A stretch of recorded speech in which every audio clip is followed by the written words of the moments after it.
নমস্কার, আপনারা দেখছেন দুর্নিবার বাংলা। এই মুহূর্তে আমি রয়েছি আশুতি ২ নম্বর গ্রাম পঞ্চায়েতে এবং আমাদের সঙ্গে এই মুহূর্তে আমরা পেয়ে গেছি পঞ্চায়েতের প্রধান দেবজিৎ কয়ালকে। সরাসরি তার সঙ্গে কথা বলে নেব। প্রথমেই দাদা, দুর্নিবার বাংলায় আপনাকে স্বাগত। নমস্কার আপনাকেও। তো এই প্রধান পদে এটা আপনার প্রথমবার? হ্যাঁ, প্রথমবার এটা। একটা বছর অতিক্রান্ত। হ্যাঁ, ১ বছর। কেমন অভিজ্ঞতা মানুষের সাথে কাজ করার? মানুষের সাথে অভিজ্ঞতা আমাদের যথেষ্ট ভালো এবং আমরা যতটা পেরেছি চেষ্টা করেছি আমাদের তরফ থেকে, পঞ্চায়েতের তরফ থেকে, যে মানুষকে পরিষেবাটা ঠিকঠাকভাবে দেওয়ার জন্য। এবং আগামী দিনেও আমাদের আরও লক্ষ্যমাত্রা আছে যে জিনিসটাকে কীভাবে আমরা আরও এগিয়ে নিয়ে যেতে পারি। আমাদের পশ্চিমবঙ্গ সরকারের বিভিন্ন প্রকল্প আছে, সেইগুলো আমরা আগের বছরে দুয়ারে সরকারের মাধ্যমে যতটা পেরেছি আমরা চেষ্টা করেছি সমাধানের। কিছু কিছু জায়গায় যেগুলো ফাঁকফোকর থেকে গেছে সেগুলো আমরা পরবর্তীকালে বিভিন্ন পোর্টালের মাধ্যমে বলুন মানুষজনকে সচেতন করে আমরা সেই সমস্যাগুলো খুব দ্রুততার সাথে সমাধান করেছি। এছাড়া আমাদের অঞ্চলে পাইপলাইনের কাজও মোটামুটি দ্রুত গতিতে চলছে।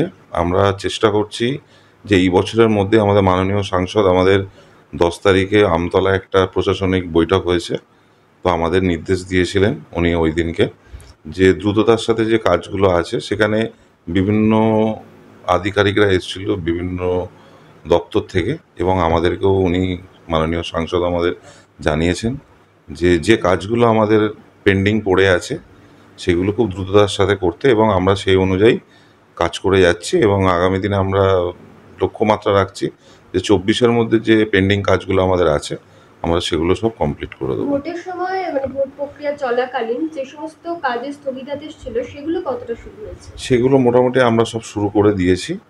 আমাদের টেন্ডার প্রসেসও প্রায় হয়ে এসছে। আগামী দিনে 15 ফিন্যান্সের যেটুকুনি কাজ আমাদের বাকি আছে আর নতুন টেন্ডারের যে টাকাগুলো আসবে সেগুলো দিয়ে আমরা বিভিন্ন মেম্বারের মাধ্যমে আমরা মিটিং করে, জেনারেল মিটিং আমাদের প্রত্যেক মাসে অন্তত 2বার করে হয়, তো সেইগুলো দিয়ে আমরা মোটামুটি যাদের যাদের কাজ আমাদের করার দরকার আছে যে সংসদগুলোতে, পিছিয়ে পড়া সংসদগুলোতে, সেগুলোকে আমরা মোটামুটি একটা স্কিম করে ভিজিট করে নিয়েছি। আমাদের টেন্ডার প্রক্রিয়াও প্রায় এনএসের মাধ্যমে হয়ে গেছে প্রায়, তো আমরা আশা করছি আগামী দিনে যে খুব দ্রুততার সাথেই আমরা এই কাজগুলো সম্পন্ন করতে পারবো। এবারে লোকসভা নির্বাচনে কতগুলো বুথ পিছিয়ে রয়েছে? আমাদের এখানে 24টা টোটাল বুথ। আমরা 23টা বুথে জিতে আছি, একটা বুথে আমাদের লস হয়েছে। সেটার মূলত কি কারণ ছিল? পর্যালোচনা কি শুরু হয়েছে? সেইটা নিয়ে আমরা অনেকভাবে আফটার ভোট আমরা অনেক মিটিং করেছি। ওখানে হয়তো কিছু আমাদের ভুল ত্রুটি হয়তো দেখা দিয়েছিল। আমরা ভেবেছিলাম যে সব বুথেই আমরা জিতবো। আমরা 23টা বুথে জিতেছি। আনফরচুনেট একটা বুথ আমাদের লস হয়েছে। তো সেটা 31 ভোটে এরকম। ওটা হওয়ার কথা নয়, কিন্তু যে কোনো কারণে হোক আমাদের সাংগঠনিক ওখানে হয়তো কোনো দুর্বলতা দেখা দিয়েছিল। সেই কারণেই হয়তো যেটা আমাদের ধারণা হয়েছে যে সেই হারে হয়তো আমরা মানুষজনের কাছে সেখানে সেই পরিষেবাটা বা সেই জিনিসটা আমরা হয়তো তুলে ধরতে পারিনি। সেই জন্য নির্বাচনের আগে কি ওই পার্টিকুলার বুথটার উপর বেশি নজর? না, দেখুন, শুধু ওই বুথটা বলে নয়, আমরা টোটাল অঞ্চল নিয়ে ভাবছি। যে বুথটা লস হয়েছে অবশ্যই ওটা আমাদের মাথায় থাকবে, কিন্তু অন্যান্য যে বুথগুলো আমাদের ভালো রেজাল্ট হয়েছে কীভাবে ভালো রেজাল্ট করা যায়, এবং আগামী দিনে আমাদের এই অঞ্চলে যে লিড হয়েছে প্রায় 3700-3800 ভোটে লিড হয়েছে আমাদের অঞ্চল থেকে, তো আমরা চাইবো যে এইটাকে আরও 5000 6000 যেভাবে আমরা আগামী দিনে চলবো সেইভাবে আমাদের লিডটা আরও দ্বিগুণ হবে। এবং যে বুথটা আমাদের পিছিয়ে পড়া বুথ একটা হয়েছে, তো সেই বুথটাও আমরা যতদূর সম্ভব আশা রাখছি 26শে বিধানসভা আমরা বুথ থেকে অবশ্যই লিড পাবো। বর্ষাকালে জল নিকাশি একটা সমস্যা প্রত্যেকটা এলাকায় রয়েছে, তো এক্ষেত্রে আপনারা আপনাদের এলাকায় সমস্যার সমাধানে কি পদক্ষেপ নিচ্ছেন? দেখুন, আমাদের এইটা তো একটা খুব বড় সমস্যা, যেহেতু আমাদের পঞ্চায়েতটা একদম ক্যালকাটা কর্পোরেশন লাগোয়া। জল নিকাশি ব্যবস্থা যেহেতু আমাদের এখানে ড্রেনেজের অবস্থা খুব একটা ভালো নয়। আমরা বিগত 5 বছরে অনেক জায়গা থেকে এই ড্রেনেজের ব্যাপারটা নিয়ে অনেক রকম পরিকল্পনা করে বিভিন্ন জায়গায় ড্রেন থেকে শুরু করে বিভিন্ন জায়গায় সোপপিট থেকে শুরু করে বিভিন্ন অঞ্চলে আমরা করেছি।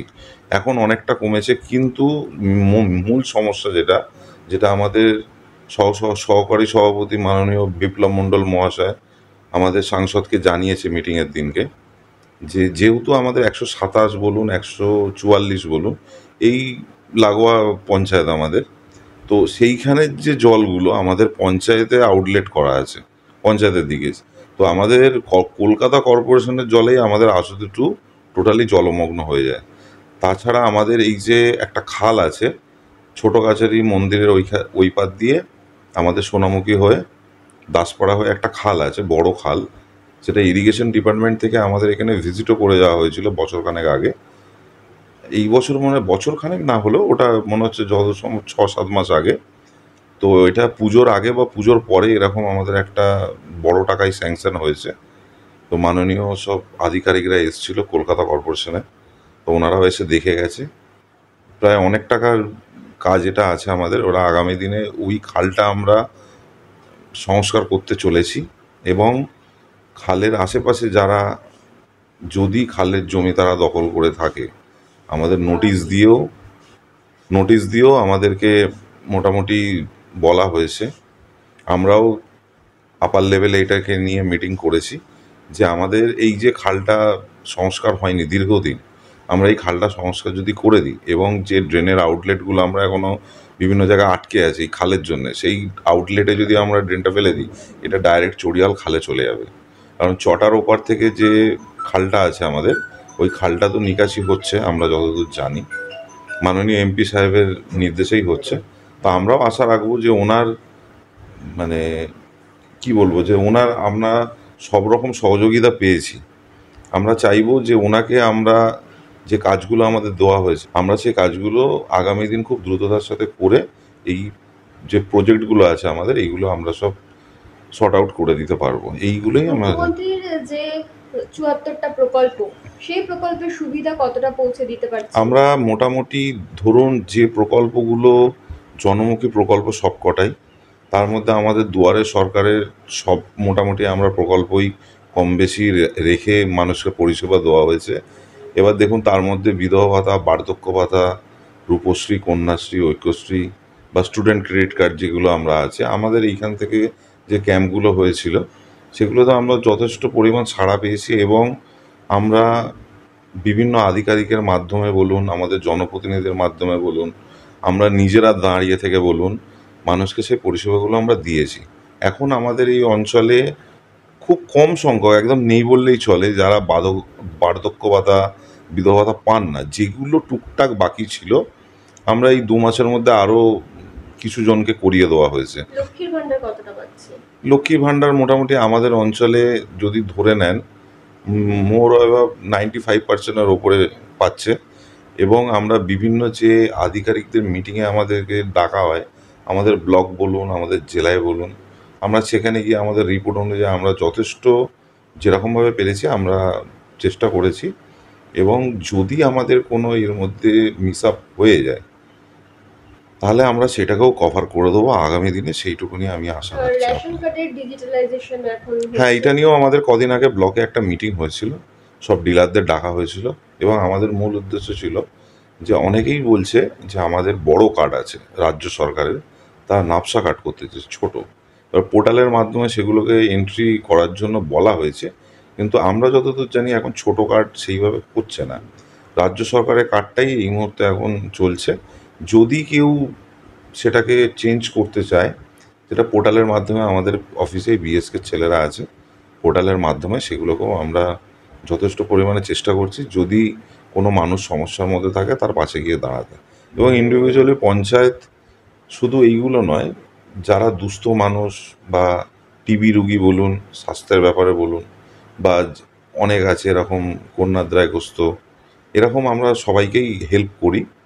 এবং আমি পার্সোনালি অফিসে বসে আমার বাড়ির ওখানে আমি চেষ্টা করি কিছু সমাধান করে দেওয়া। এবং আমার অফিস টাইমে অফিসে এসে যেটুকুনি আমি আমার টাইমের মধ্যে যেটুকুনি আছে সেটাকে আমি মিট আপ করে শর্ট আউট করে দেওয়ার চেষ্টা করি। মানে আপনাদের গ্রাম পঞ্চায়েত থেকে সরকারি কাজগুলোর পাশাপাশি সামাজিক কাজও করা হয়? অবশ্যই আমরা সবসময় এটাই মনে করি যে জনগণের কাজ করার জন্য আমরা এখানে বসে আছি। তো জনগণের কাজ করাটাই আমাদের একমাত্র লক্ষ্য হওয়া উচিত এবং আমাদের একমাত্র মন্ত্র হওয়া উচিত এইটাই, যে আমরা পাবলিক সার্ভেন্ট এবং পাবলিকের পরিষেবা দেওয়াটাই আমাদের একমাত্র এবং মূল কর্তব্য হওয়া উচিত। এবং সেইভাবে আমাদের জনপ্রতিনিধিরা বলুন, আমাদের অফিসের স্টাফেরা বলুন এবং আমাদের হায়ার যারা আপার নেতৃত্ব আছে তারাও সেইভাবে আমাদের ইনস্ট্রাকশন দিয়েছেন। আমরা সেইভাবেই আগামী দিনে চলে এসেছি এতদিন, সেইভাবে চলবো। অসংখ্য ধন্যবাদ। আমরা কথা বলে নিলাম আশুতি ২ নম্বর গ্রাম পঞ্চায়েত প্রধানের সঙ্গে। তিনি যেমন বললেন যে মানুষের সাথে থেকে, মানুষের পাশে থেকে মানুষের পরিষেবা পৌঁছে দেওয়াটাই জনপ্রতিনিধিদের প্রধান ও মূল কর্তব্য হওয়া উচিত, এবং সেই কর্তব্যকে মাথায় রেখেই তারা এতদিন কাজ করে এসেছেন এবং আগামী দিনেও এইভাবেই তারা কাজ করবেন এবং এগিয়ে যাবেন। ক্যামেরায় গৌরবের সঙ্গে ঋষিতার রিপোর্ট, দুর্নিবার বাংলা।